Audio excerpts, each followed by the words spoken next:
ನಾನು ಉಡುಪಿಲಿದ್ದವನು ಶಿವಮೊಗ್ಗ ಬರೋ ಕಾರಣ ಹೆಂಗ್ ಗೊತ್ತಾ? ಅವನ್ ಮರ್ಯ ಬೆಳಗ್ಗೆ ಎದ್ದೇಳ್ತಾನೆ ಅನ್ಸ್ತಿದೆ.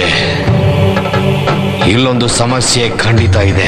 ಇಲ್ರಿ ಇಲ್ಲ, ಏನ್ ಸಮಸ್ಯೆನೂ ಇಲ್ಲ ಅನ್ಕೊಂಡು ಲಾಗ್ ಸ್ಟಾರ್ಟ್ ಮಾಡಿದೆ. ನಾನು ಬೇಗ ಎದ್ದಿದ್ದು ನಾನು ಶಿವಮೊಗ್ಗ ಹೊರಡಕ್ಕೆ. ಯಾಕೆಂದ್ರೆ ಶಿವಮೊಗ್ಗ ಬಸ್ಸು ಫ್ರೀ ಇರುತ್ತೆ ಅಂತ. ನಾನು ಮಾತಾಡ್ತಾ ತೀರ್ಥಹಳ್ಳಿ ಬಂತು. ಅಷ್ಟೊತ್ತಿಗೆ ನಾನು ಶಿವಮೊಗ್ಗ ರೀಚ್ ಆದೆ. ಶಿವಮೊಗ್ಗ ರೀಚ್ ಆಗಿ ಚಂದ ಮಾಡಿ ರೆಡಿಯಾಗಿ ನಾನು ಹೊರಟಿದ್ದೆ ಸುದೀಪ್ ಅವ್ರ ಮನೆಗೆ. ನಾನು ಅಪರೂಪಕ್ಕೆ ಮನೆ ಹೋಗ್ತೀನಿ ಅಂತೇಳಿ ಅವ್ನು ನನಗೆ ಕೇಸರಿ ಬಾತ್ ಜೊತೆ ಉಪ್ಪಿಟ್ಟು ಕೊಟ್ಬಿಡ್ಬೇಕಾ?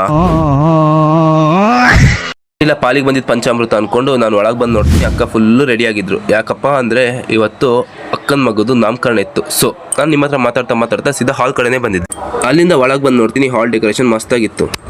ಜನ ಯಾರು ಬಂದಿರಲಿಲ್ಲ ಅಂತೇಳಿ ಮತ್ತೊಂದ್ಸಲಿ ಹಾಲ್ ಡೆಕೋರೇಷನ್ ನೋಡಿದೆ. ಪ್ಲೇಟ್ ನೋಡಿ ಒಳಗೆ ಬಂದ್ರೆ ಅಕ್ಕ ಹೆಂಗ್ ರಿಯಾಕ್ಟ್ ಮಾಡ್ತಾರೆ ನೋಡಿ. ಇವರೆಲ್ಲ ಅಪರೂಪ ಕಾಣೋರು ಅಂತೇಳಿ ಇವರೆಲ್ಲ ವಿಡಿಯೋ ಮಾಡ್ಕೊಂಡು ಕೂತಿದ್ದೆ. ಆಮೇಲೆ ನನಗೆ ಸ್ವಲ್ಪ ಮಗು ಕಾಣಿಸ್ತು.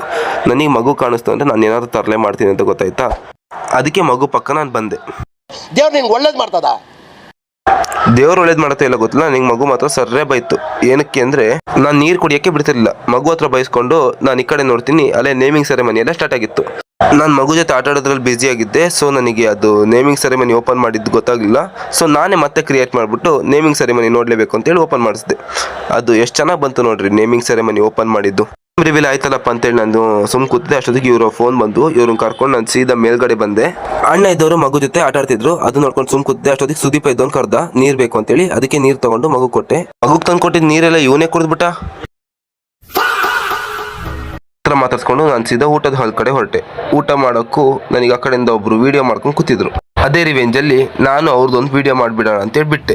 ಮುಗಿಸ್ಕೊಂಡು ನಾನು ಹೊರಗೆ ಬಂದು ನೋಡ್ತೀನಿ, ನಂಗೆ ಶಾಕ್ ಆಗ್ಬಿಡ್ತು. ಯಾಕಪ್ಪ ಅಂದ್ರೆ ನಮ್ಮ ಅಭಿ ಕಾಲೇ ಸಿಗಲ್ಲ ಎಕ್ಸ್ಪಲ್ಸ್ ಅಲ್ಲಿ, ಅದರಲ್ಲೂ ಗಾಡಿ ಹೊಡಿತಾ ಇದ್ದ.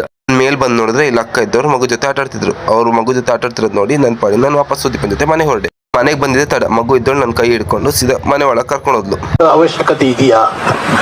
ಅವಶ್ಯಕತೆ ಇದೆ ಅಂದ್ಬಿಟ್ಟು ಮಸಾಲೆ ಪುರಿ ತಿನ್ನಕ್ಕೆ ಬಂದೆ. ಅಲ್ಲಿಂದ ನಾನು ಸೀದಾ ಮುಗಿಸ್ಕೊಂಡು ಶಿಸ್ತಾಗಿ ಮನೆ ಕಡೆ ಹೋದೆ.